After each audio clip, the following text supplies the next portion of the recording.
देखो हम कर रहे हैं कोऑर्डिनेट कॉम्प्लेक्स। कोऑर्डिनेशन कॉम्प्लेक्स जो होते हैं कुछ बड़े मॉलिक्यूल्स होते हैं। कॉम्प्लेक्स मीनिंग बिग मॉलिक्यूल्स, ठीक है, बड़े मॉलिक्यूल्स हैं। ये मॉलिक्यूल्स दो तरह के हो सकते हैं। देखो अगर हम पहले कॉम्प्लेक्सेस की बात करें तो कॉम्प्लेक्स दो टाइप के हो सकते हैं। One is called coordinate complex और दूसरा होता है हमारा डबल सॉल्ट। कोऑर्डिनेट कॉम्प्लेक्स और डबल सॉल्ट में डिफरेंस क्या होता है? कोऑर्डिनेट कॉम्प्लेक्स जो होता है उसके अंदर कंप्लीटली डिसोसिएट नहीं होता। That means coordinate complex does not completely dissociate, पूरा पूरा डिसोसिएट नहीं होता, ठीक है। और जो डबल सॉल्ट होता है इट डिसोसिएट्स कंप्लीटली, ठीक है। इसके एग्जांपल देखते हैं। देखो double salt as well as complexes जो होते हैं कॉम्बिनेशन ऑफ टू और मोर स्टेबल कंपाउंड से बनता है in stoichiometric ratio. For example carnallite KCl MgCl2, Mohr salt FeSO4 dot potash alum, ये सारे डबल सॉल्ट्स हैं, ठीक है। तो और एक ये सॉल्ट है K4FeCN6, ठीक है। ये जो सॉल्ट है इसको ऐसे लिखा जाता है ना। और इस केस में ये जो है कोऑर्डिनेट कॉम्प्लेक्स है। कोऑर्डिनेट कॉम्प्लेक्स और इसमें डिफरेंस क्या है? तो देखो डबल सॉल्ट का एग्जांपल है हमारा मोर सॉल्ट जो हमने यूज़ किया होगा टाइट्रेशन में। करिए टाइट्रेशन, ठीक है। ऐसे ही हमारा एग्जांपल है K4FeCN6, ये है हमारा एग्जांपल कोऑर्डिनेट कॉम्प्लेक्स का। अब जब हम इसको खोल कर लिखते हैं तो हमारा आयन कैसा बनता है? KFeCN6 4 minus K plus cross multiply करके बनता है K4FeCN6, ठीक है। अब इस केस में जब हम इसे पानी में डालते हैं, सपोज़ मैंने पानी में डाला डबल सॉल्ट को, इसे वाटर में डाला, ठीक है। तो वाटर में डालने पर Fe2 प्लस अलग हो जाता है, SO4 2 माइनस अलग हो जाता है, NH4 प्लस अलग हो जाता है, SO4 2 माइनस फिर से अलग। ये सारे के सारे आयन कम्प्लीटली डिसोसिएट हो गए। बट K4FeCN6 वाले केस में हम जब इसे पानी में डालते हैं तो H2O में डालते हैं तो ये ब्रेक होता है K प्लस में और FeCN6 एक साथ रहता है। दैट मीन्स इसके अंदर ये आगे Fe2 प्लस में डिसोसिएट नहीं हुआ या Fe3 प्लस में, ऐसे ही ये Cn माइनस में डिसोसिएट नहीं हुआ, तो ये पूरा का पूरा एक साथ रहता है। समझ आ गया difference between double salt and. तो कोऑर्डिनेट कॉम्प्लेक्स की थ्योरी पहले दी थी वर्नर ने, तो वर्नर ने कुछ पोस्टुलेट दिए थे, उसको देखते हैं। तो हम बात कर रहे हैं वर्नर की थ्योरी की, ठीक है। तो वर्नर ने फर्स्ट थ्योरी दी थी बेस्ड अपॉन कोऑर्डिनेशन कंपाउंड्स, ठीक है। तो यहाँ पे देखो अगर हम ये इसके पोस्टुलेट सारे लर्न करते हैं। Werner propounded his theory of coordination complex. The main postulate are: first, there are two types of linkages. Two types of linkages कौन सी हैं? प्राइमरी एंड सेकेंडरी, ठीक है। प्राइमरी वैलेंसीज आर आयनाइजेबल, ठीक है, और नेगेटिव आयन से पूरी होती है। Secondary valencies are non ionizable, ठीक है, and these are satisfied by neutral और नेगेटिव आयंस। तो ये दो तरह की वैलेंसी है। तो कह रहे कोऑर्डिनेट कॉम्प्लेक्स में एक कॉम्प्लेक्स में दो तरह की वैलेंसीज होती हैं। One is called primary valency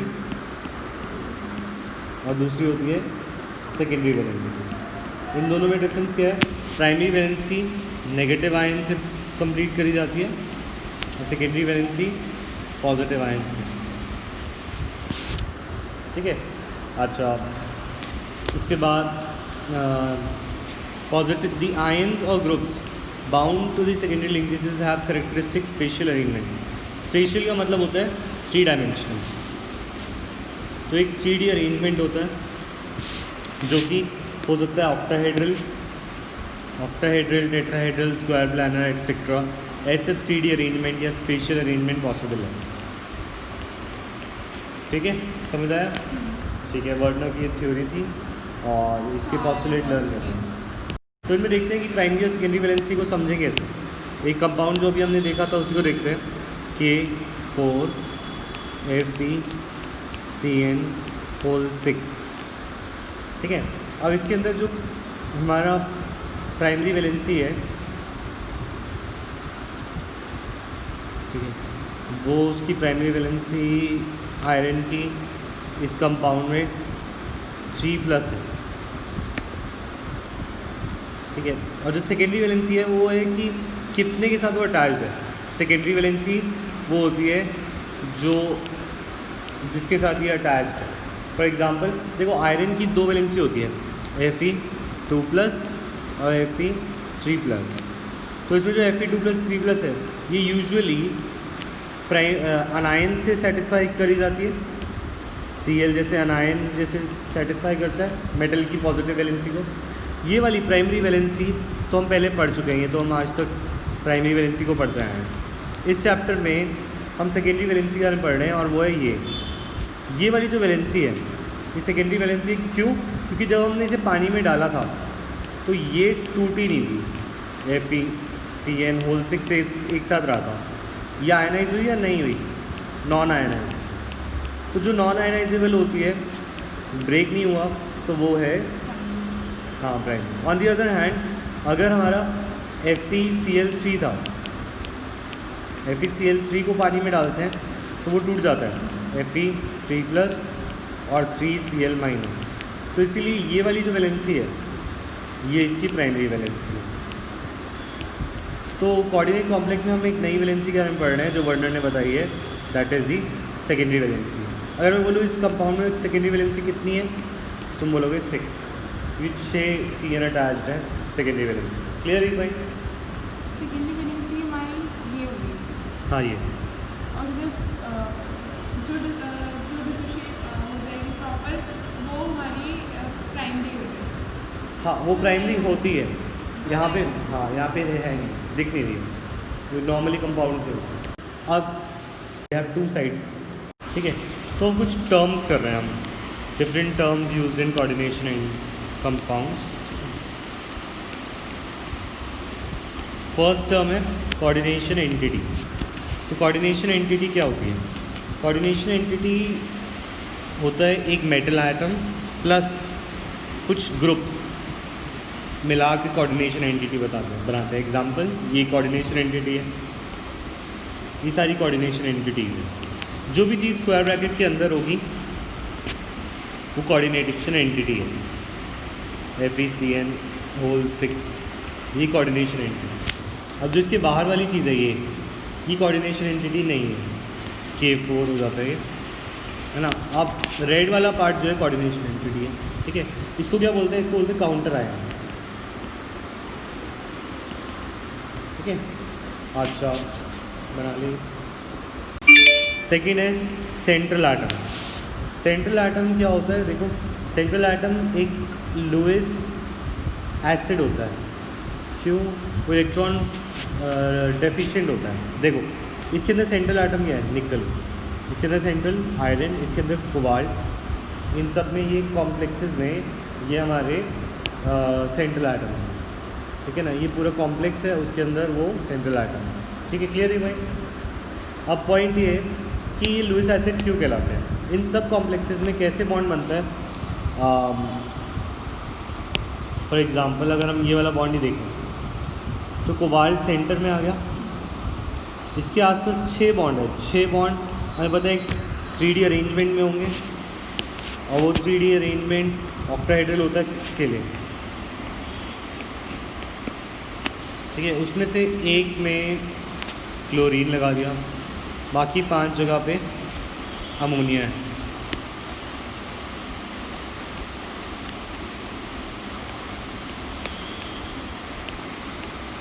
अब ये जो कोऑर्डिनेट बॉन्ड होता है ये कैसे बनता है? देखो, हर एक अमोनिया के पास एक लोन पेयर था, वो लोन पेयर उसने डोनेट कर रखा है।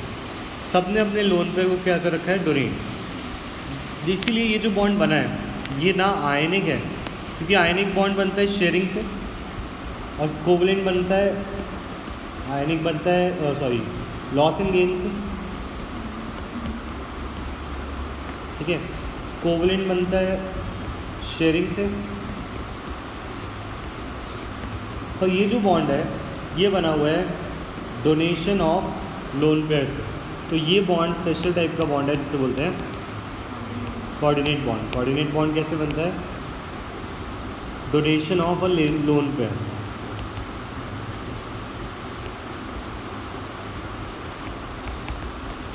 तो इसीलिए ये हम नया चैप्टर पढ़ रहे हैं कोऑर्डिनेट बॉन्ड। इन सब में क्लोरीन के पास भी 6 पेयर होते हैं, उनमें से एक पेयर उसने डोनेट करा, ठीक है। तो डोनेशन से जो बॉन्ड बने that is called a coordinate bond. Clear है पॉइंट? अब लिगेंड्स की बात करते हैं। लिगेंड्स जो होते हैं हमारे देखो, जो हमारे लिगेंड्स हैं, लिगेंड्स के अंदर ये सारे के सारे कंपाउंड्स हमारे लिगेंड्स हैं। ये सेंट्रल एटम को छोड़कर, वो अमोनिया यहाँ पे लिगेंड है, क्लोरीन यहाँ पे लिगेंड है। तो लिगेंड हमें कहाँ दिखते हैं? लिगेंड हमें दिखते हैं कॉम्प्लेक्स में पीछे।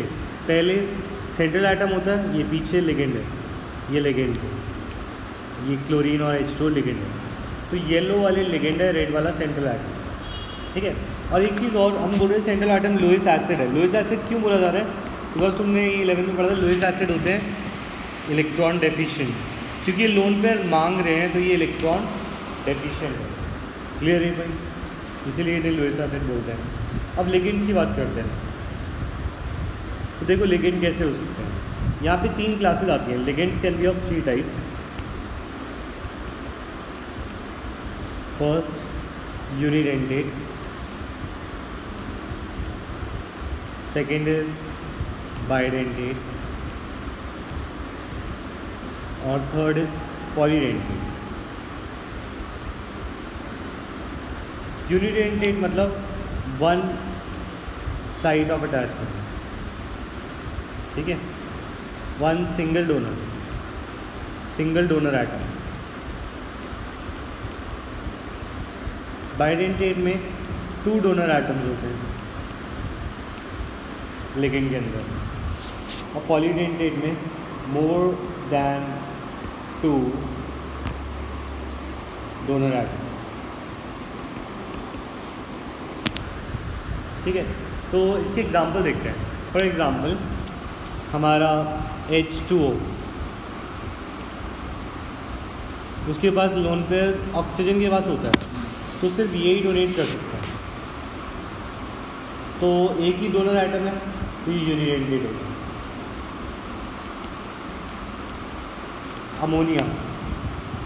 अमोनिया में एक ही लोन पेयर है और एक ही आइटम से अटैच हो सकता है, तो ये भी यूनिडेंटेट है। तो अब डाइडेंटेट के एग्जांपल देखते हैं। हमारा डाइडेंटेट है, ठीक है, डाइडेंटेट बोलते हैं, बाइनिंग डाइडेंटेट, ठीक है। डाइडेंटेट लिगेंड का एग्जांपल है इथेन 1 to डायमीन। इथेन यानी 2 कार्बन, दोनों पे अमीन, 1,2 पे डायमीन। अब इसके अंदर देखते हैं कितने लोन पेयर्स हैं। एक नाइट्रोजन के ऊपर, दोनों नाइट्रोजन के ऊपर, तो ये दोनों अपने लोन पे डोनेट कर सकते हैं। जब ये दोनों अपने लोन पे डोनेट कर सकते हैं तो ये एटम जो बनता है, कॉम्प्लेक्स जो बनता है, ये लिगेंड कैसा है? डाइडेंटेट। ऐसा ही एक और लिगेंड है ऑक्सलेटो, COOH,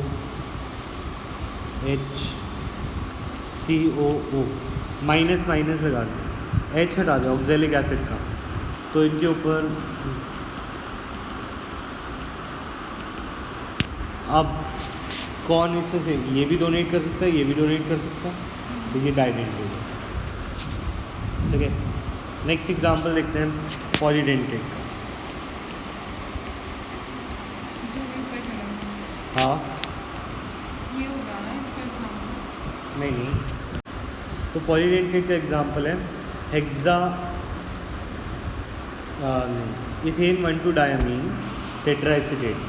तो दैट मीन्स इथेन बनाना है पहले। इथेन 1,2 पे डायमीन, डायमीन यानी कि NH2 होता है, पर टेट्राएसीटेट, एसीटेट आयन होता है CH3CO-। ऐसे 4 लगाने हैं।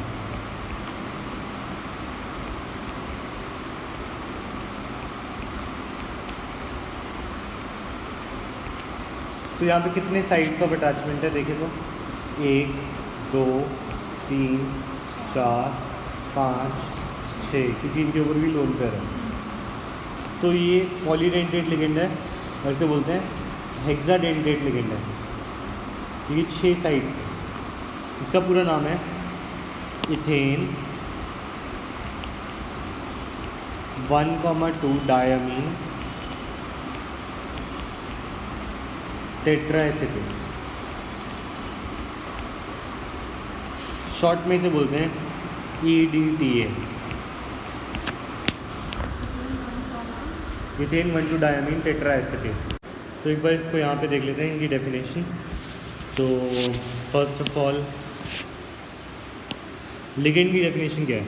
आयंस और molecule bound to the central atom is called ligand. जो अटैच होते हैं सेंट्रल एटम से उन्हें लिगेंड बोलते हैं, ठीक है। उसके बाद डेफिनेशन है यूनिडेंटेट की, when a ligand can bind through 2 donor atom, अच्छा when ligand can bound through 1 single donor atom is called unidentate, 2 donor atom तो डाइडेंटेट, और सेवरल डोनर एटम्स तो it is called polydentate. EDTA यहाँ पे बना हुआ है, ठीक है। अच्छा, अब पॉइंट ये आ रहा है कि अटैच कैसे होते हैं डाइडेंटेट और पॉलीडेंटेट लिगेंड्स। तो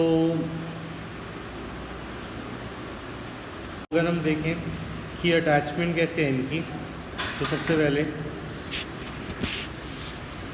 हमारा जो कॉम्प्लेक्स, जैसे सपोज कोबाल्ट है, कोबाल्ट से ऑक्सीलेटो ने जुड़ना है, तो हम ऐसे दिखाते हैं इसको EN है हमारा इथेन 1,2 डायमीन, ऑक्सीलेटो को लिखते हैं OX, ऐसे मतलब ऑक्सीलेटो मीन्स ऑक्सीलेट आयन CO-। जब ये अटैच होते हैं तो ये दोनों साइड से अटैच होते हैं मेटल से, कोबाल्ट ऐसा। हाँ, ऐसे ही इथेन 1,2 डायमीन में NH2 CH2 CH2 NH2, ये वाला भी। तो इस केस में ये हमारा जो चेन्स बनती हैं, ये जो रिंग बननी है, रिंग को बोलते हैं चिलेट। क्या बोलते हैं? चिलेट। चिलेट जो होता है वो ज़्यादा चिलेट लिगेंड कौन से होंगे? चिलेट लिगेंड होंगे जो डाई और पॉलीडेंटेट है, क्योंकि वो रिंग बनाते हैं। इधर भी रिंग बनती है। जो चिलेट लिगेंड्स जो हैं, देखें क्या है, व्हेन डाई और polydentate ligand bind to single atom it is said to chelate ligand. Chelate ligands stable होते हैं, याद रखना, चिलेट लिगेंड्स आर स्टेबल। ये भी लिगेंड का टाइप है? नहीं, हाँ वही है, पॉलीडेंटेट डाइडेंटेट वही टाइप, वही है, टाइप नहीं है। ये अलग तरीके से बोला जा रहा है। जो डाई और पॉलीडेंटेट है वो चिलेट हो गए, और जो बाकी हैं वो चिलेट लिगेंड्स नहीं, ठीक है। डाई और पॉली, ठीक है। और डेंटिसिटी क्या होता है? डेंटिसिटी मतलब कितनी अटैचमेंट की साइड है। यूनिडेंटेट की डेंसिटी 1 होगी डेंटिसिटी, पॉलीडेंटेट की 2 होगी। इसकी डेंटिसिटी क्या है, कितने से अटैच होता है? 1, इसकी 2, और इसकी मोर देन 2, ठीक है। तो ये हमारी डेंटिसिटी कहलाती है। अच्छा, उसके बाद हम बात करते हैं थर्ड टाइप की क्लासिफिकेशन है on the basis of ligands. हमने उसमें ऑर्गेनिक ही पढ़ा है, एम्बीडेंटेट लिगेंड्स। एम्बीडेंटेट लिगेंड्स होते हैं तो 2 जगह से अटैच कर सकते हैं, पर करते एक बार में एक से। फॉर एग्जांपल नाइट्राइटो N और नाइट्राइटो O। देखो ये नाइट्रेट आयन है NO2, ये भी NO2 है। बस इसमें डिफरेंस क्या है, इसमें अपना नाइट्रोजन का लोन पेयर डोनेट किया गया है इसमें ऑक्सीजन का, तो इसमें नाम चेंज होता है नाइट्राइटो एन नाइट्राइटो ओ। ठीक है, ऐसे ही हमारा SCN और NCS है। एक सिंगल ओ से अटैच होगा तो नाइट्राइटो अगर N से अटैच होगा नाइट्राइटो N, अगर O से होगा नाइट्राइटो O। ये एम्बिडेंटेट है because two sides of attachment. ठीक है, अब यहाँ पे करेक्शन भी है। अब नई NCERT में थायोसाइनेटो आइसोथायोसाइनेटो की जगह नए नाम आ गए हैं, और वो नए नाम क्या हैं? ठीक है, इसे बोलते हैं थायोसाइनेटो S और इसे बोलते हैं थायोसाइनेटो N। तो NCERT की नई बुक में नाम चेंज है, तो वो क्या है? थायोसाइनेटो S और थायोसाइनेटो N। ठीक है, क्लियर ये पॉइंट? अच्छा, ये एग्जाम्पल हो गया एम्बिडेंटेट लिगेंड का। इन सब की डेफिनेशन लर्न होनी चाहिए और एग्जाम्पल्स के साथ। थायोसाइनेटो N, एस पहला हाँ, जब S से अटैच तो SCN, थायोसाइनेटो S और नहीं तो थायोसाइनेटो N। कोऑर्डिनेशन नंबर की, कोऑर्डिनेशन नंबर क्या होता है किसी मेटल का? Coordination number of metal ion can be defined as the number of ligand donor atom which is directly bonded to the metal. For example,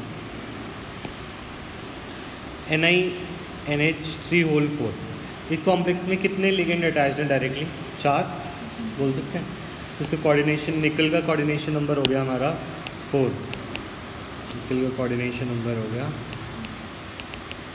ठीक है, इस complex में कितने अटैच्ड हैं? 6। Coordination number of PT is 6। ठीक है, Ni के लिए होगा ना 6। हाँ, कोऑर्डिनेशन नंबर 4 होगा Ni का। सेंट्रल एटम के लिए होगा। सेंट्रल एटम का होता है, उससे जितने अटैच हैं मेटल आयन से, सेंट्रल मेटल से कितने अटैच्ड हैं। अच्छा, अब इधर देखते हैं COEN होल थ्राइस। तो COEN होल थ्राइस में हमें पता है डाइडेंटेट लिगेंड है ये CO। तो हमें पता है ये 2 जगह से अटैच करता है।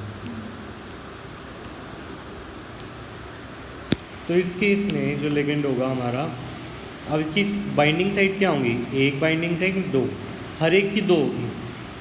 टोटल CO में कितने EN अटैच हैं? 3 इंटू 2 सबकी साइड है, total coordination number 6। That means जब पॉलीडेंटेट लिगेंड आएगा तो डेंटिसिटी से मल्टीप्लाई करेगा नंबर लिगेंड। ठीक है, समझ में आई? नहीं है। COEN होल थ्राइस में कोऑर्डिनेशन नंबर तुम्हें क्या लग रहा है, क्या है? ऐसा लग रहा है 3 है, पर तुम्हें ये याद रखना कि EN इथेन 1 2 डायमीन है। वो तो डाइडेंटेट लिगेंड होता था, तो डाइडेंटेट है तो उसके अंदर 2 एटम होंगे, 2 इंटू 3 6। समझ में आई बात? अच्छा, इसमें बताओ, ये ऑक्सिलेटो है C2O4, इसका कोऑर्डिनेशन नंबर क्या होगा? इसमें ये पॉली वैसे कितने हैं? 3 है, 3 है। पर ये क्या होता है? डाइडेंटेट पॉलीडेंटेट? पॉलीडेंटेट डाई होता है ऑक्सिलेटो, देखा होगा अभी। ऑक्सिलेटो बनाया था ना, ऑक्सिलेटो ये वाला है ना, डाइडेंटेट है। तो डाई 2 इंटू 3, इसका कोऑर्डिनेशन नंबर भी 6 है। समझ आया? ठीक है, उसके बाद हम देख रहे हैं कि कोऑर्डिनेशन बॉन्ड जो होता है को हम सिग्मा बॉन्ड बांधते हैं। ठीक है, और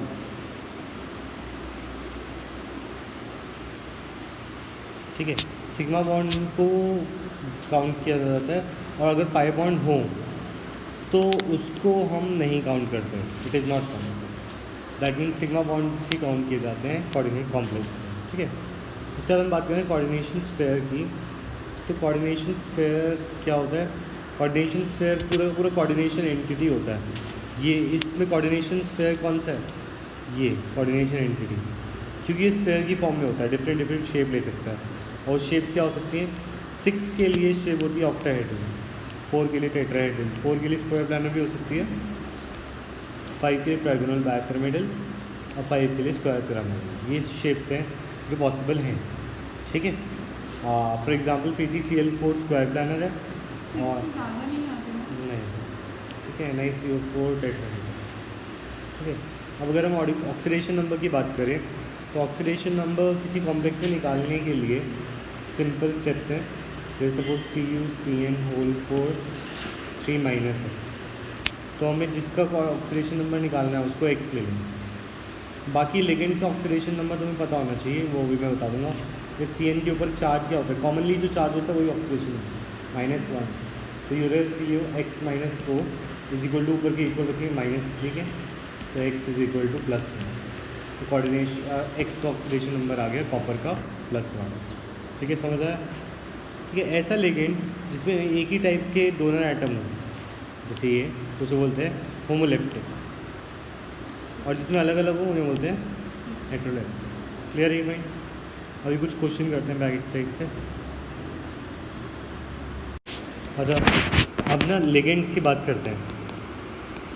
तो लिगेंड्स के नाम लर्न करते हैं, टेबल बनाएंगे। ठीक है, लिगेंड्स यूजुअली 2 टाइप के होते हैं on the basis of oxidation number. One is neutral,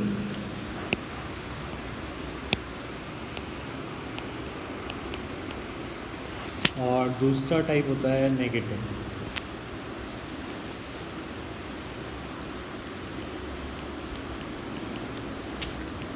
ठीक है, न्यूट्रल लिगेंड का ऑक्सीडेशन नंबर 0 होता है। ठीक है ना, और इनकी एक स्पेशल बात है, इनका नाम एंड नहीं होता, does not end with O, does not and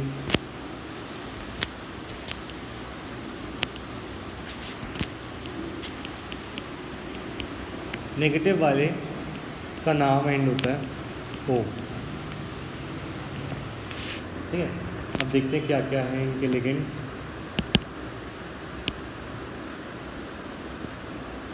पहला न्यूट्रल लिगेंड है H2, अमोनिया, NH2। ऐसे ही इथेन 1,2 डायमीन। तो इनके नाम देखते हैं, इनके नाम क्या है। H2 को बोलते हैं एक्वा, इसे बोलते हैं अमीन विद डबल एम। ये हमको पता है कि चलता है कि हमें किधर बदलना है। जब ऑर्गेनिक का अमीन होगा RNH2 तो सिंगल एन, और जब अमोनिया होगा तो अमीन, इसे बोलते हैं इथेन 1,2 डायमीन।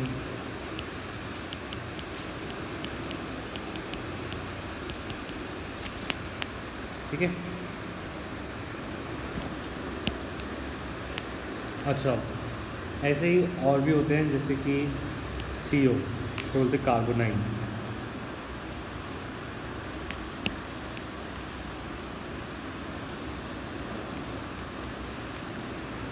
ठीक है, अच्छा, नेगेटिव देखते हैं। नेगेटिव वाले 2 क्लास में डिवाइडेड होते हैं। कौन सी 2 क्लास में? एक -1 वाले, -2 वाले। ठीक है, देखते हैं इनके एग्जाम्पल। पहला है -1 वाले, क्लोरीन, ब्रोमीन, फ्लोरीन, आयोडीन। तो इनका नाम होता है हेलाइडो, क्लोरीडो, ब्रोमीडो, फ्लोरिडो, आयोडीडो। ठीक है, next NO2, ONO, CN, NC, SCN, NCS। अगर हमारे बीच में सिंगल एटम से हम दूसरे उस पर दे देते हैं। ठीक है, ऐसे ही हमारा हो सकता है NO2 माइनस, NO3 माइनस, ये सारे -1 हैं।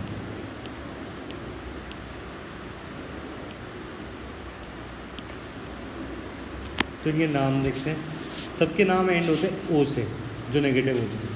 तो ये हो जाएगा, तुम्हें नाम पता होगा, इसे बोलते हैं नाइट्राइटो। नाइट्राइट होता है, और इनऑर्गेनिक में O लगा दिया, नाइट्राइटो।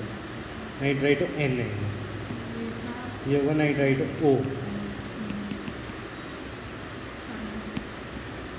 ये हो गया साइनेटो, और ये हो गया आइसोसाइनेटो।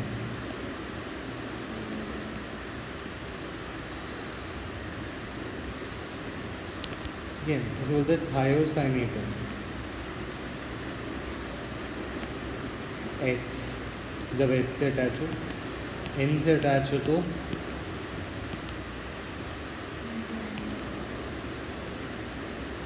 Thiocyanato N.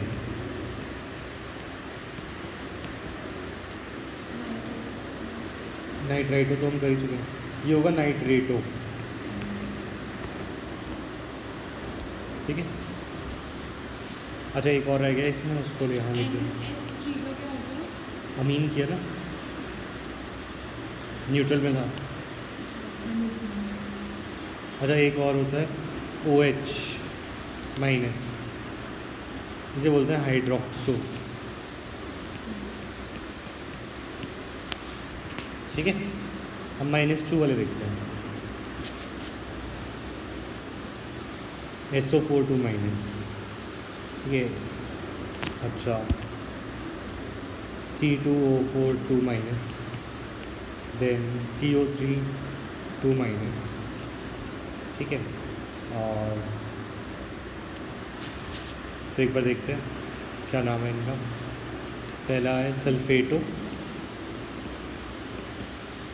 कार्बोनेटो, सॉरी ये ऑक्सिलेटो,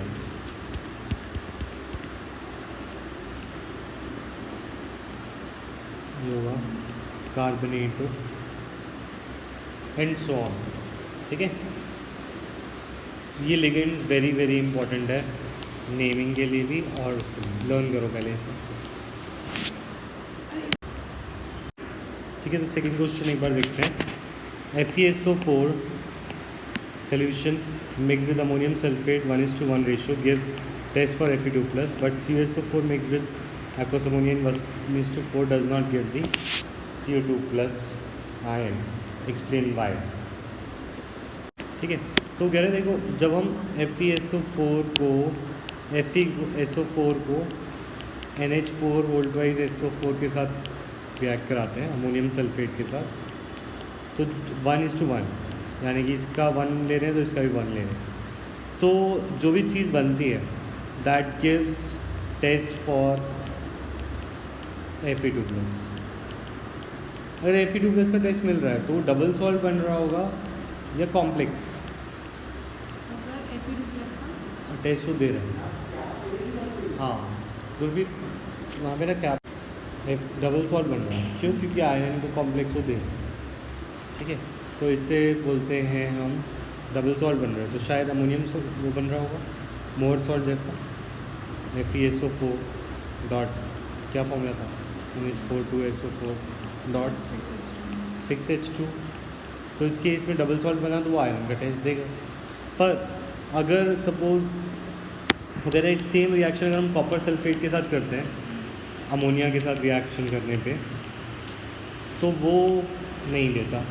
क्यों? क्योंकि हमने 11 में पढ़ा हुआ है कॉपर एक कॉम्प्लेक्स बनाता है विद लिक्विड अमोनिया।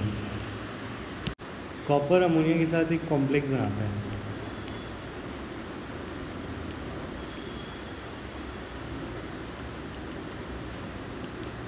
ठीक है, अभी कॉम्प्लेक्स में कॉपर फ्री नहीं होगा, तो जब कॉपर रिएक्ट करता है तो वो कोऑर्डिनेट कॉम्प्लेक्स बनाता है, जब हमारा आयरन रिएक्ट करता है तो वो डबल सॉल्ट बनाता है। इसीलिए कॉपर अपना टेस्ट नहीं देगा, कॉपर विल नॉट आयनाइज, पर आयरन अपना टेस्ट देगा। हाँ क्लियर है भाई। ये बाकी क्वेश्चन करें एग्जाम्पल। अब नेक्स्ट करना है ऑक्सीडेशन नंबर वाला ये क्वेश्चन 9.5 अटेम्प्ट करें अभी सारे पार्ट्स। तो देखते हैं पहले वाला फर्स्ट में कोबाल्ट को X लेंगे, वाटर हो गया 0, Cn हो गया -1, En हो गया 0, 2 × 0 इज इक्वल टू चार्ज के इक्वल रखते हैं +2, तो X -1 equal to +2, X is equal to +3। Second repeat हो गया।